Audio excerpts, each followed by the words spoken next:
नमस्कार भाइयों। लॉर्ड्स में लफड़ा हो गया भाई। लफड़ा आप सबने देखा होगा। मैच के अंतिम 10 मिनटों में जो लफड़ा हुआ वो देखने लायक था। भारतीय फील्डरों ने जिस तरीके से इंग्लैंड के ऊपर दबाव बनाने की कोशिश की, बड़ा जबरदस्त लफड़ा हुआ। हालांकि इंग्लैंड के बल्लेबाजों ने भी कोई कसर नहीं छोड़ी थी ये लफड़ा को बढ़ाने में। बहरहाल इसकी बात, हम इस लफड़े की बात आगे करेंगे वीडियो में। डे 3 की बात करते हैं भाई। डे 3 का प्रारंभ हुआ और भारतीय बल्लेबाज केएल राहुल और ऋषभ पंत दोनों ने मिल करके बढ़िया बल्लेबाजी की। इंग्लैंड के गेंदबाजों को तरसा के रख दिया था। और इस टेस्ट मैच की बात की जाए तो बड़ा नीरस टेस्ट मैच, देखने का मन ही नहीं करता। स्लो गेंदबाजी, स्लो ओवर रेट, गेंद कुछ हो ही नहीं रहा है, विकेट जो है बिल्कुल बेजान, और इंग्लैंड के गेंदबाज उस पर भी बेजान, बिल्कुल बेदम दिख रहे थे गेंदबाज। और भारतीय बल्लेबाज अच्छी तुड़ाई कर रहे थे। हालांकि बीच बीच में पंत के ऊपर ये प्रहार कर रहे थे टूटे हुए हाथ में, लेकिन पंत ने भी इनकी अच्छी खबर ली और बड़ी तोड़ाई की। और ऐसा लग रहा था कि जो पहला सेशन है वो पूरी तरीके से भारत के नाम हो जाएगा। लेकिन पहले सेशन के खत्म होने से बस कुछ ही देर पहले, या हम कह लें कुछ गेंद पहले, ऋषभ पंत का एक ब्लंडर देखने को मिला और वो 1 रन के लिए दौड़े। कुछ समझ में नहीं आया, बिल्कुल वहां पर स्टोक्स खड़े हुए थे। और यदि आप इसे ध्यान से देखें तो ऐसा लग रहा था कि ऋषभ पंत थोड़ा रुक गए और ऋषभ पंत को ऐसा लगा कि शायद उनकी ओर थ्रो आएगा ही नहीं। लेकिन बेन स्टोक्स ने एक मैजिकल थ्रो मारा, एक तरीके से हम कहें, और ऋषभ पंत को लंच के जस्ट पहले आउट कर दिया। और इसी के साथ लंच भी एक तरीके से हो गया। लंच के बाद भारत की बल्लेबाजी स्टार्ट हुई। भारत की ओर से केएल राहुल और रविंद्र जडेजा ने मिलकर के पारी को आगे बढ़ाने का काम किया। केएल राहुल ने शतक लगा दिया और कहें क्लासी राहुल का ये जो शतक था ये टीम के बड़े काम आया और लगातार इनका अच्छा प्रदर्शन जारी है।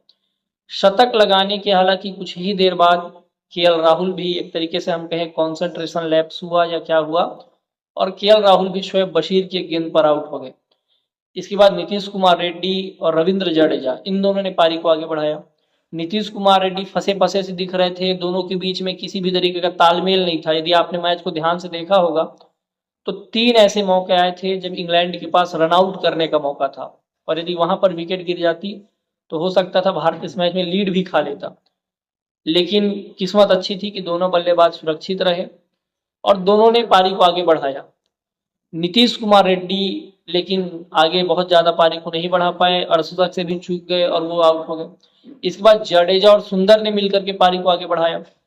जडेजा की बात की जाए तो जडेजा भी लगातार बहुत अच्छा प्रदर्शन कर रहे हैं, लेकिन जडेजा भी एक तरीके से हम कहें तो वो भी शतक बनाने से चूक गए। तो ऋषभ पंत की तरह ही उनका भी शतक जो है वो नहीं हो पाया। और जैसे जडेजा आउट हुए इसके बाद तो भारतीय बल्लेबाजी बिल्कुल बिखर गई। भारत का लोअर ऑर्डर बिल्कुल कंट्रीब्यूट नहीं कर रहा है, और इंग्लैंड के लोअर ऑर्डर को देखें तो उनके कंट्रीब्यूशन को हम देखें तो बहुत अच्छा कंट्रीब्यूशन है। तो लोअर ऑर्डर ने ज्यादा कंट्रीब्यूट नहीं किया एक तरीके से, बहुत जल्द ये सब आउट हो गए। और एक तरीके से हम कहें कि भारत और इंग्लैंड जो है वो बिल्कुल बराबरी पर खड़े थे। पहली इनिंग के बाद 387 रन इंग्लैंड ने भी बनाए थे और 387 रन इंडिया ने भी बनाए, दोनों बराबरी पर खड़े थे। अब डे 3 का अंत ही होने वाला था, लेकिन 2 ओवर ऐसा लग रहा था कि 2 ओवर जरूर इस मैच में हो जाएंगे। और पहला ओवर लेकर के जसप्रीत बुमराह जो है निकलते हैं, और जैक क्रॉली बिल्कुल डरे हुए, सहमे हुए, घबराए हुए, उनको लग रहा था कि जैसे तैसे पीछा छूटे, दिन खत्म हो, और वो चाह नहीं रहे थे कि 2 ओवर हो, और वो चाह रहे थे कि 1 ओवर ही हो और इसके बाद आगे कोई ओवर ना हो। और उनका ड्रामा स्टार्ट हो गया भाई। बुमराह गेंद लेकर चल रहे हैं, वो किनारे हट जा रहे हैं। अरे भाई नहीं खेलना है तो तुम मत आते, किसी और को भेज देते, इतना डर किस बात का। बार बार हट रहे हैं, बार बार हट रहे हैं। और भारतीय फील्डरों ने, भारतीय कप्तान ने अच्छी क्लास लगाई एक तरीके से मैं कहूँ। सभी ने मिल करके चार्जअप किया इनके ऊपर। हालांकि ओवर तो एक ही हो पाया, लेकिन जो चार्जअप था वो बड़ा देखने लायक था। और ये जो एक तरीके से बेरंग जो टेस्ट मैच था उसमें रंग भर दिया इस लड़ाई ने।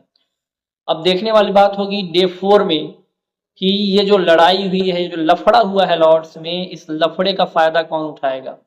क्या भारतीय गेंदबाज चार्जअप होकर के आएंगे और इंग्लैंड को जल्द आउट करेंगे, या इंग्लैंड के बल्लेबाज जो पहली इनिंग में बैच बॉल देखने को नहीं मिला, क्या वो बैच बॉल लेकर के आएंगे। और ये मैच ऐसे मोड़ पर खड़ा है जहां पर मैं कहूं तो ड्रॉ होने की संभावना सबसे ज्यादा। और इसके बाद इंग्लैंड का पलड़ा थोड़ा सा भारी लग रहा है मुझे, क्योंकि यदि आज इंग्लैंड जो है डे 4 में अच्छी बल्लेबाजी कर गया और 300-325 का स्कोर इंडिया को दे दिया चौथी पारी में, और एक दिन का खेल हो तो बहुत मुश्किल हो सकता है इंडिया के लिए भी इस विकेट पे। तो देखने वाली बात होगी डे 4 में क्या होता है। बहरहाल इस लफड़े में मजा जरूर आया। आपने यदि मैच नहीं देखा हो तो जरूर देखिए, जाकर के उसकी हाइलाइट्स देखिए कि ये लफड़ा कैसे हुआ। हमारी वीडियो में इसके बारे में बताया ही गया है कि किस तरीके से लफड़ा हुआ। यदि आपको हमारा वीडियो अच्छा लग रहा हो तो चैनल को लाइक करें, शेयर करें, सब्सक्राइब करें। बहुत बहुत धन्यवाद।